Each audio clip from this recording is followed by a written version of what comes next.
Olá, tudo bem? Sou o professor Cid Marques. Estamos aqui para falar sobre as planilhas de cálculo.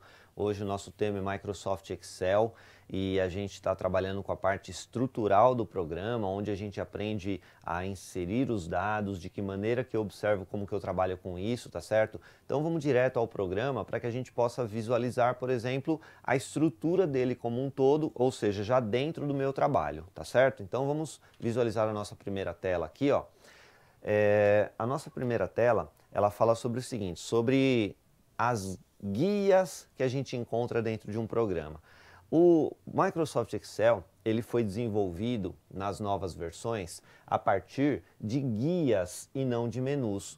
Ou seja, lá, há bastante tempo atrás, a Microsoft trabalhava com um menu onde você clicava num nome que ficava aqui em cima e ele abria uma lista de comandos para você poder escolher. Hoje, basicamente, quando você escolhe uma guia, por exemplo aqui, ó, guia página inicial, guia layout da página, você vai fazer o quê? Você vai abrir tudo isso daqui, ó.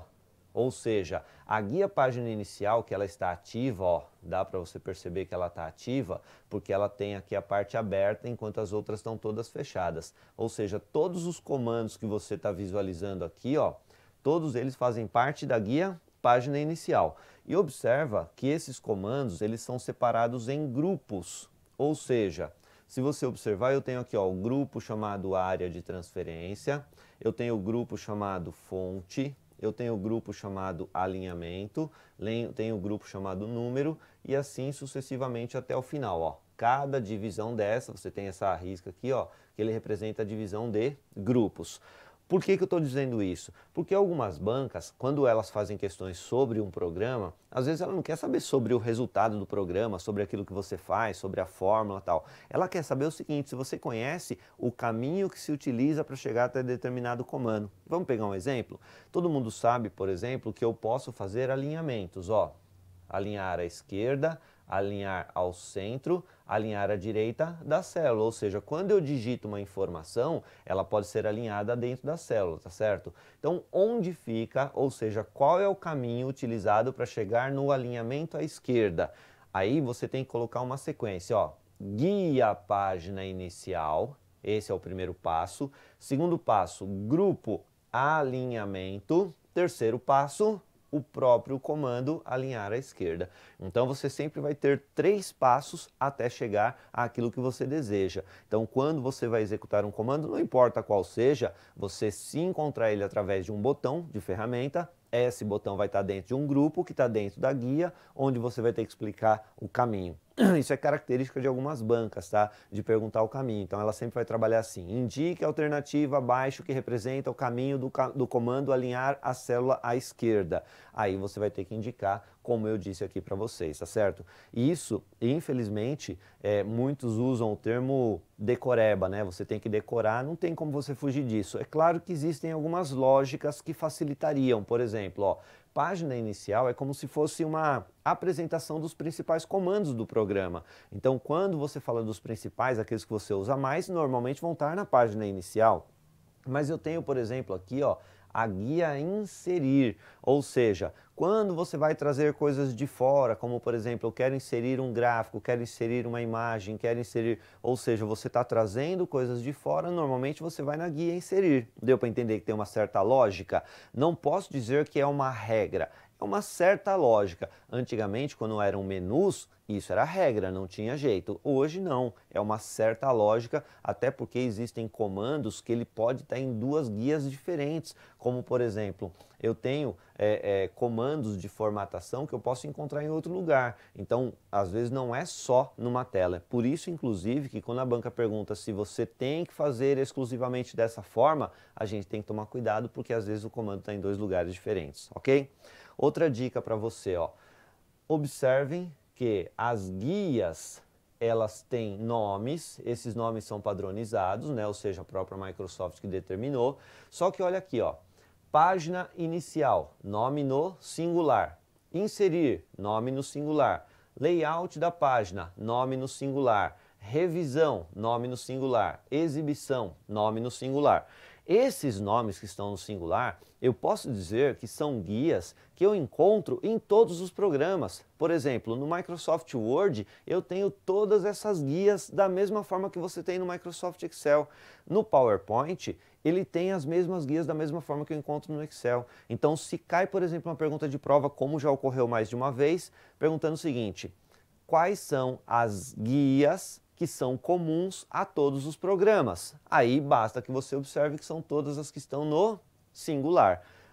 Fórmulas está no plural, dados está no plural. Significa dizer que todas as guias que estão no plural são guias exclusivas do aplicativo que você está utilizando. Então o Microsoft Excel, ele usa guias exclusivas, no caso as guias são fórmulas e dados. Essas guias eu só tenho dentro do Excel. Deu para você entender? Depois a gente vai aos poucos verificando cada um dos comandos para que a gente possa trabalhar tudo aquilo que você vai utilizar na sua prova, ok? Mas essa parte estrutural das guias é assim que a gente faz, tá? A gente separa aquilo que a gente chama de caminho. Primeiro a guia, depois o grupo, depois o comando.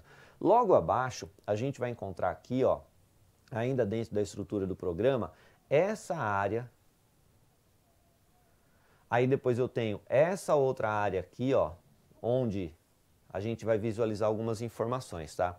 Essas duas áreas, elas são extremamente importantes para que você possa estar trabalhando não só no dia a dia, mas respondendo perguntas de provas, tá certo? E essas áreas têm nome, então a gente tem que tomar cuidado com o nome aplicado a cada uma das áreas, porque aí na prova pode ser perguntado. Então vamos primeiro visualizar, tá? Aqui na próxima tela eu tenho, ó, a caixa de nome. Então vamos primeiro fazer um comparativo, hein? Na primeira tela eu mostrei a imagem, agora eu estou mostrando o nome. Lá eu falei sobre duas informações, uma área e outra área, e agora eu estou dando o nome delas. Então grava isso, ó, caixa de nome. Vou voltar à tela anterior para que você possa visualizar. Eu tenho essa área e essa área aqui, ó. Essa área, ela se chama caixa de nome. Aqui onde ele apresenta, por exemplo, o endereço da célula que está ativa. Dá para você perceber que essa célula aqui está ativa, ó, tanto que eu visualizo que o nome, o título da coluna está de outra cor das outras, o título da linha também está de outra cor, significa que esse contorno que tem na célula aqui, ó, ele é o próprio cursor, como se ele estivesse indicando a célula ativa. Aí a caixa de nome, ela faz o quê? Ela mostra o endereço da célula ativa. Então agora vamos definir a caixa de nome lá na nossa outra tela, tá certo? A caixa de nome, ela tem mais de uma função. Então vamos à nossa função, ó. Localizada no canto superior esquerdo da janela, tem a função de localização, navegação e criação de nomes para áreas específicas da planilha. Esse texto, olha que eu não inventei esse texto, eu tirei de pergunta de prova, tá?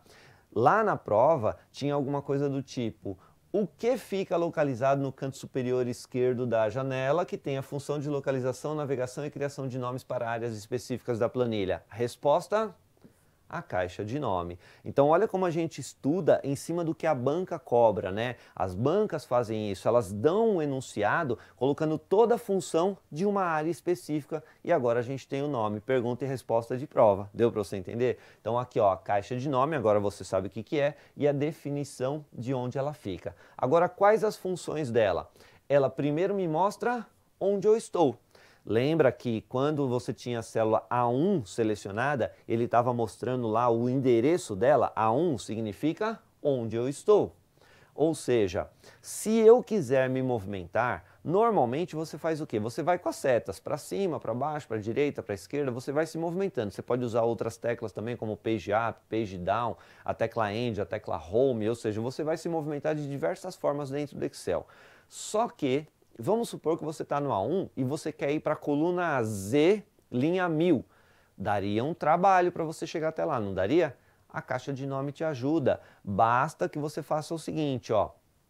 Eu vou trazer a imagem novamente, clica aqui dentro, digita o endereço que você gostaria de ir, no caso Z1000, e quando você digitar a tecla Enter, ele vai te levar até aquele endereço. Então, além de mostrar o endereço atual, ele também fala para você Para onde você quer ir? É um comando de movimentação rápida. Então, quando a gente olha aqui, ó, o comando ir para, ele serve para te levar até onde você deseja a partir da caixa de nome.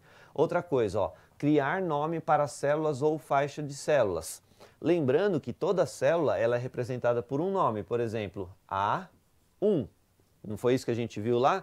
Então essa célula tem A1. Se eu quisesse utilizar ela em uma fórmula, numa indicação, num endereço, eu usaria sempre o nome que o próprio Excel me mostra. Só que tem um porém. Você concorda comigo que eu apresentei para vocês a possibilidade de ter planilha 1, planilha 2, planilha 3, planilha 4? Não é assim que funciona? Eu posso ter várias planilhas. E todas elas vão ter A1? Toda planilha dentro de uma pasta de trabalho tem um endereço idêntico, A1, A2, A3, A4, B1, B2, B3, B4 e assim sucessivamente. Portanto, tem momentos que você precisa dar um nome diferente para essa célula, para facilitar a sua vida. Por exemplo, estoque, vendas, eu quero colocar movimentação, eu quero colocar taxa do dólar, eu quero colocar o valor do INSS de um funcionário. Então o que acontece? Eu dou um nome para a célula, porque a partir dali ela não vai se chamar mais A1, B2, C5, ele vai chamar o nome que você deu. E como que eu faço isso? Olhando para a sua caixa de nome, basta que você clique aqui dentro e quando você digitar o nome da célula, claro que o seu cursor tem que estar na célula que você vai nomear, tá certo? Quando você digitar o nome da célula e apertar a tecla Enter, ele vai fazer o quê? Ele vai assumir aquele nome que você deu e automaticamente, toda vez que você for citar esse endereço, você não vai citar mais pelo endereço original do Excel, você vai citar pelo nome que você deu. Deu para você entender? Olha como que a gente vai fazer aqui, ó. Eu vou mostrar para vocês, numa outra tela, uma situação onde eu crio um nome, não para uma célula só, eu crio um nome para uma faixa de células. Então eu tenho, ó, uma planilha montada, aqui, ó, tem uma planilha montada, algumas informações que eu digitei aí aleatoriamente, isso não representa nada, tá? Aí observa que cada célula tem uma informação e quando eu seleciono a faixa de células, essa primeira aqui, ó, ela fica branca e as outras elas vão ficar num tom meio azulado. Significa que todas elas estão selecionadas e indicadas por esse contorno que está em volta, tá? Só que a célula que está num tom mais claro, ela é representada por aquilo que a gente chama de célula ativa.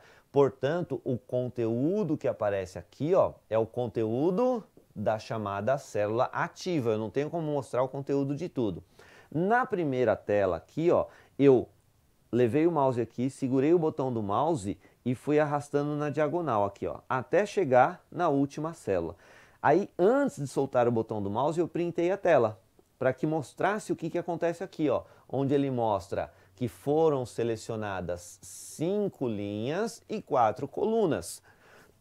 Isso antes de soltar o botão do mouse. Quando eu solto o botão do mouse, olha o que eu tenho aqui, ó, mesma tela selecionada, só que quando eu solto o botão do mouse, o que ele me mostra aqui, ó, é o endereço da célula ativa.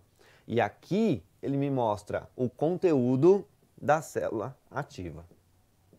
Então olha como vai mudando. Nessa primeira tela, eu estou mostrando aquilo que eu selecionei. Então, antes de soltar o botão do mouse, ele me mostra quantas linhas e quantas colunas estão selecionadas. No segundo caso, eu já soltei o botão do mouse, então ele me mostra a célula ativa. E nesta terceira tela, mesma informação, ó, continuo com o conteúdo da célula ativa, só que olha o que eu fiz aqui, ó, digitei um nome, como se eu estivesse falando que esse espaço todo selecionado, essa faixa de células, a partir de agora se chama controle. Então, toda vez que eu tiver que citar essa faixa, eu não preciso mais citar por uma faixa de endereços, como por exemplo aqui, ó, eu seria obrigado a citar assim, ó, do B3 até o E7. Então, é uma faixa de células, ó, 2 pontos representando uma faixa de células. Então eu tenho, ó, do B3 até o E7. Aqui eu já não preciso mais citar essa faixa, basta que eu cite o nome dela. A partir de agora essa faixa se chama controle. Então, se eu voltar para a nossa tela anterior aqui, ó, eu tenho criar nomes para células ou faixa de células. E aí, a partir dali, eu tenho a identificação, tá? Outra coisa, eu posso fazer a navegação por nome. A navegação por nome, se você observar, eu tenho aqui a situação seguinte, ó. Quando você observa a caixa de nomes, eu tenho aqui uma seta.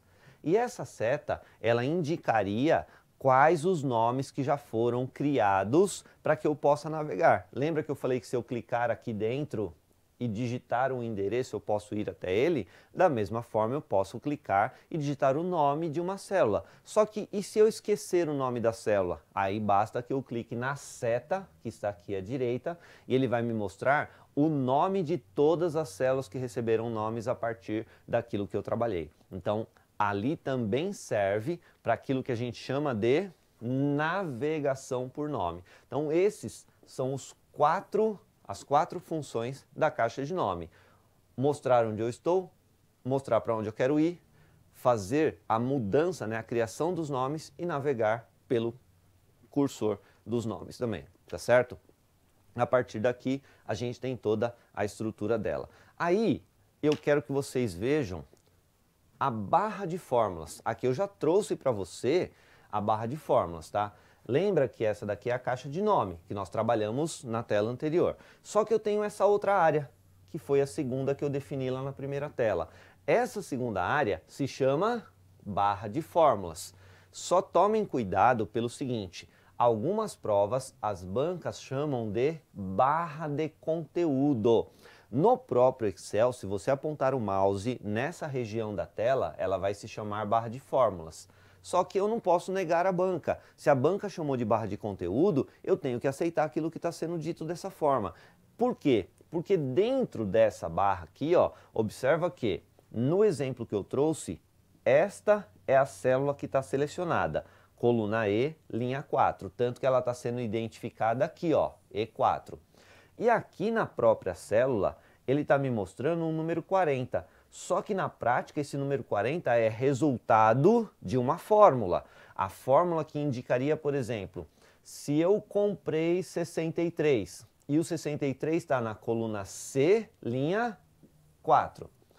Só que eu vendi 23, que está na coluna D, linha 4.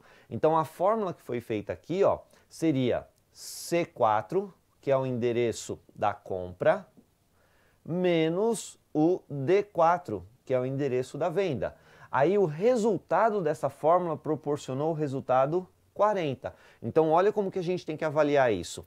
Aqui ele me mostra onde eu estou, que é onde está o próprio resultado 40. E aqui ele me mostra o conteúdo do resultado 40.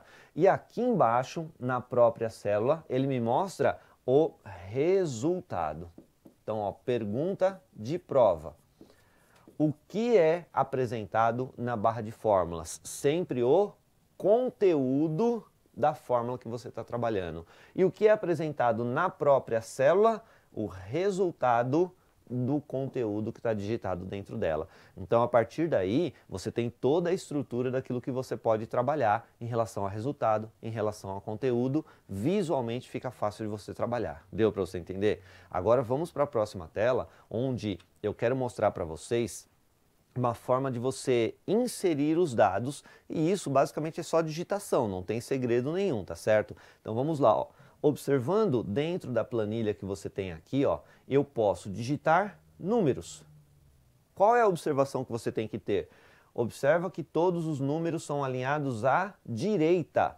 Eu posso digitar letras, palavras, e todas as letras ou palavras são alinhadas à esquerda da célula. Isso é um padrão, tá? Número à direita, o texto à esquerda, não importa qual é o texto que seja, tá? Existe a possibilidade de eu digitar um texto que seja maior do que a célula, dá para perceber? Enquanto, ó, o que está na coluna seguinte não tiver nada, ou seja, eu estou observando que a coluna C, linha 6 aqui, ó, ela está vazia. Portanto, mesmo que o texto esteja todo aqui nessa célula, ele continua sendo apresentado. E lembra da barra de conteúdos? Olha o que acontece aqui, ó. Se eu tenho, por exemplo, um texto digitado, que é o mesmo texto desse exemplo que eu dei aqui, ó, coluna B, linha 6. Só que Na próxima coluna, eu tenho uma informação, não importa qual seja, ele não consegue apresentar, ele corta isso daqui, ó. Só que observa que essa célula continua selecionada e olha a barra de conteúdos aqui, ó. Ela continua mostrando o seu texto completo, ou seja, mesmo que ele não exiba o seu texto aqui, ele continua como conteúdo, porque bastaria que você selecionasse essa região aqui, ó, para que você possa aumentar a largura da coluna ou diminuir a largura da coluna para que você possa exibir o conteúdo dele completamente. Deu para você entender? Então, ó, eu tenho informações de números que são alinhados para a direita, texto alinhado para a esquerda, texto que pode ser maior do que a célula, que se a próxima célula estiver vazia, ele vai mostrar normalmente. Se o texto for maior do que a célula, como esse exemplo aqui, ó, tiver conteúdo à sua direita, ou seja, a próxima célula não estiver vazia, ele continua com o conteúdo, ele não perde o conteúdo, mas ele exibe só aquilo que cabe na célula até que eu aumente a largura da coluna, ok? Então, essa é a estrutura que eu preciso que vocês entendam do Excel, que a partir daqui a gente vai começar a inserir dados para que eles sejam calculados, como o exemplo que ficou ali embaixo do 1 mais 1, e aí a gente vai entender o que é cálculo, o que não é cálculo, como que o Excel entende aquilo que eu digito, ok? Só que isso a gente vai fazer no próximo bloco. Eu espero você lá. Até já.